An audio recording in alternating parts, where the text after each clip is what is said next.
Welcome back to our channel.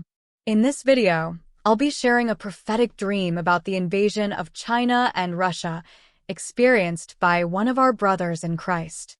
As always, you can find the link to his original video in the description below.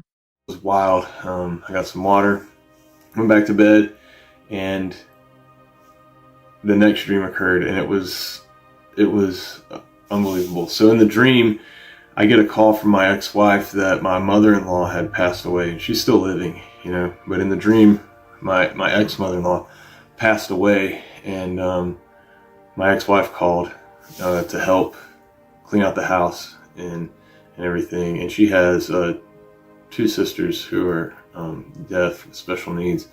One's moved away, but one still lives with the mother-in-law. And so I went to help clean up the house and to help her sister get situated with my ex, because she was moving in there. And it had just snowed, and there's about 5 inches of snow on the ground. And it was very cold. It was winter time. And I left the house and I went to meet up with my mom.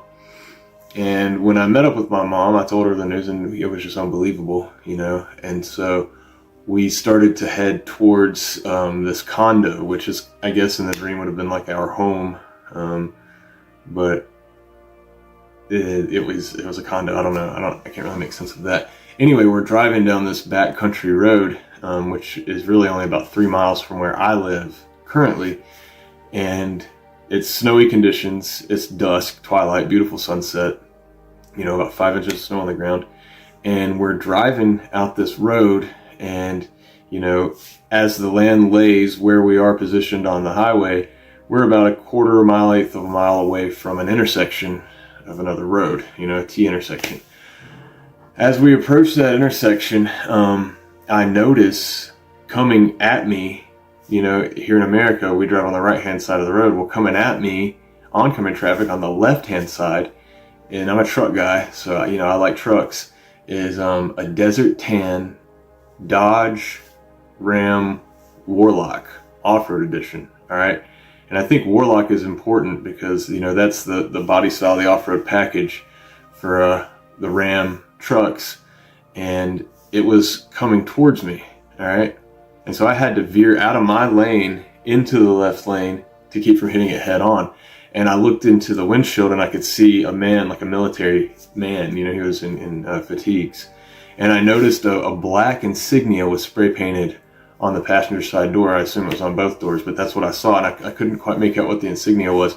Immediately after that, I was still on the left-hand side of the road. I see this military RV looking thing, and it's desert tan painted as well. If you've ever seen the movie Stripes, it kind of looks like that RV that Bill Murray uses to go rescue John Candy and the boys. And I thought it was odd, and my mom was following me in my truck. She was following me in her car, and we're approaching the stop sign. The insignia is painted on that RV too, as well. Still couldn't tell out what it was. Well, as we approach the intersection, this truck cuts me off. All right, and it's a truck for a SAM turret, surface to air missile, and because it cut across the lane and was getting into the left-hand side, it clicked with me. I'm like, this is military, but they're not Americans. They're on the other side of the road. You're right. These people are coming from some other country, right? Because they're driving on the side of the road that's natural to them, and it's forcing my mom and me off the road. Well, as they're passing in front of me, I can see the insignia that's on the truck, and it is a hammer and sickle with a star above it and CCCP underneath it. It was a joint Russian-Chinese military operation, and my heart sank. And it was like we were shrouded in the spirit from them being allowed to see us. And that's what was so amazing, because we were allowed to see this invasion. They were setting up a checkpoint on this rural country road. If you knew where I live in the middle of nowhere, for Russian Chinese soldiers to be setting up out here, that means that things are bad, that we've been invaded. And so like we peel out, you know, and we're like double timing it back to this condo where we're trying to go. And this is where things get really, really strange and really prophetic, I believe. So we park in this town, in this city area. It's a larger city than where I live, but it's still like home, if that makes sense. And so my mom and I, we park our cars, we get out, and I'm like, we got to go, you know, we're running uphill. We've got to run up a hill and then, you know, to the left to get to this entrance of this condo. As we come up the hill, across the street, the hill continues to ascend. And so people were descending this hill coming towards us. And it looked like a parade. It looked like a bunch of people in a parade, and like they had a big float or a mascot, like a big man, you know, and it was behind them, because it just looked so surreal and so dreamlike. When it was a dream, you know. But as they got closer, you could hear their screams. And when I really like fixed my eyes on what this float was, it was a giant 12 to 15 foot tall man. And he was just swatting people left and right, and they were just flying, like just boom, boom, boom. And I was like, oh wow, this is unbelievable. Right then, a guy runs up to the giant and throws this Molotov cocktail. If you don't know what a Molotov cocktail is, you know, you mix a little bit of motor oil and gasoline, stuff a rag in it, and light that sucker on fire, and it's like a makeshift grenade.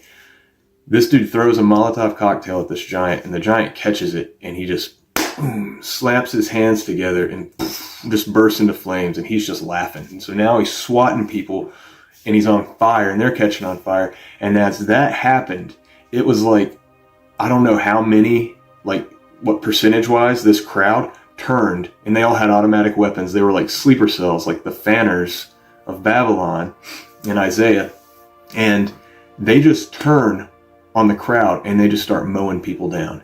And they are fighting in alliance with this giant. Like they're moving in step, you know?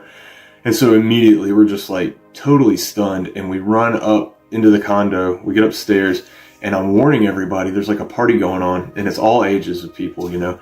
And I'm like, hey, there's some crazy stuff going on. China and Russia has invaded us. There's giants outside.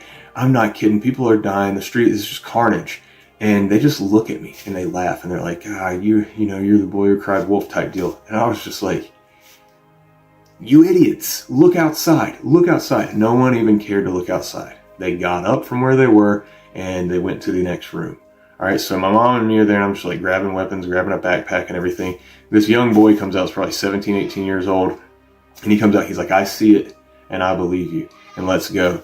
And so that's what we did. We left. And so that was how the dream basically ended. But it started out, the first dream was persecution, and I was running for my life. And then in the next dream, there was a family crisis, and we were met on the road, as we seemed to be invisible, by a Russian-Chinese joint military operation. Then as we went to flee, we see giants and sleeper cells activated, like Nephilim. I don't know, you know? I mean, all these things are spoken of and foretold. So I just wanted to bring this to you guys. I prayed about it today to see, you know, if the Lord wanted me to share it. And everything that I looked up as far as the dream goes, I found. And I'll post that with this. God bless you all.